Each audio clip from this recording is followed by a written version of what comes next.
Hi everybody. So today just finishing up a little bit of work on the wing, on the fuel tank. Damn thing just won't end. Uh, the last piece of sealant I put on was 5 days ago. So in 2 days that'll be 1 week, and then I will feel comfortable enough to fill that thing full of water. So while we're waiting on that, just finishing up a couple of ancillaries. Here on the inboard edge here we have a lot of nut plates that need to go on, including one specialized one. So there's 9 regular nut plates with with the rivets going on either side of the nut, and then there's one, and it's the one on the top edge. You can't really see it, but it's right there. It's on the top edge, and it's in front of the attach bracket, and it's the kind where it goes screw, rivet in one direction. So the 2 rivets out in one direction, while obviously not going to be as strong to the nut, still functions as a rivet plate. So anyway, just putting these on. I did have a little bit of an issue because one of the nut plates is dangerously close to where the fuel drain is, and technically, if you read the instructions, because we're not reading the instructions 30 times to do all of this stuff. Now, I've read it. I know I read it. And I know I missed it. You're supposed to finish putting in the ribs, and before you put in the attach lines or anything like that, or the attach point for the fuel drain, you're supposed to put these on. And thankfully, the throw that I have for my pneumatic squeezer just happens to fit, so all worked out. You will notice I'm wearing new orange gloves. I'm trying out new gloves. I got these online. They've got a little texture on the palms and the fingertips, and they're 8 mil thick, so they're pretty decent. They haven't torn once.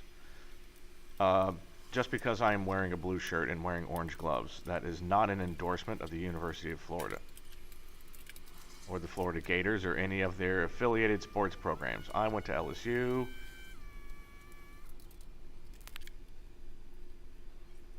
So that's all I'm going to say about that. Anyway, we're moving on.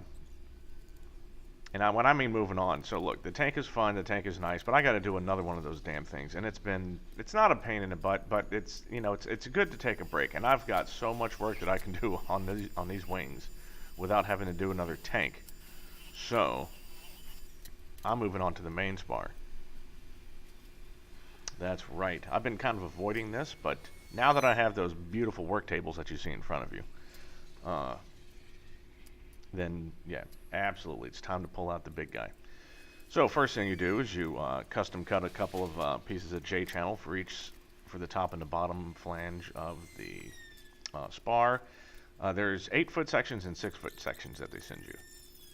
Make sure to use the piece that cuts off the least amount. So like if they need a 54-inch piece, don't use the 8-foot. Well, no, use the 8-foot one because that's bigger than 6 feet. No, wait, sorry.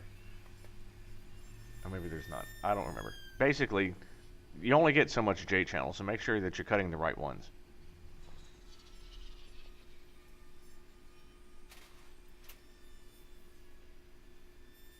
And then I disappear. Oh, wait, I had to go check out something in the plane because one of the instructors thought we had a knob broken off of our beautiful Garmin 750, which thank God we did not.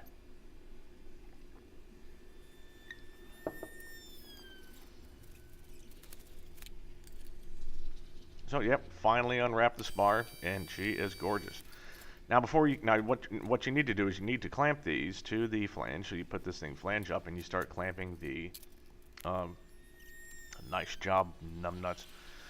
So you start clamping these things to the flanges, but you do it 1/16 of an inch over. So you want the J-channel flange to stick up above the spar flange by 1/16 of an inch, or 1.6 millimeters. Which, I mean, once you see how big that is, you can eyeball it all the way down. Well, to do that properly, because this is a long piece of metal, and though it is structurally very sound, it will sag if left to sit on its own weight. So you do need to prop it up somewhere in the middle to keep it from sagging. So what you do, or what I've done, is I take all my wonderful Cleco clamps and I Cleco.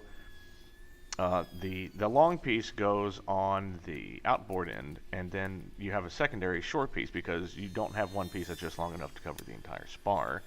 So you have a shorter piece that's on the inboard side, and it sits on top of the longer piece that goes all the way out to the end. So you clamp all of those things in place, and then, yep, you just go down and you start drilling all of them and clecoing them into place.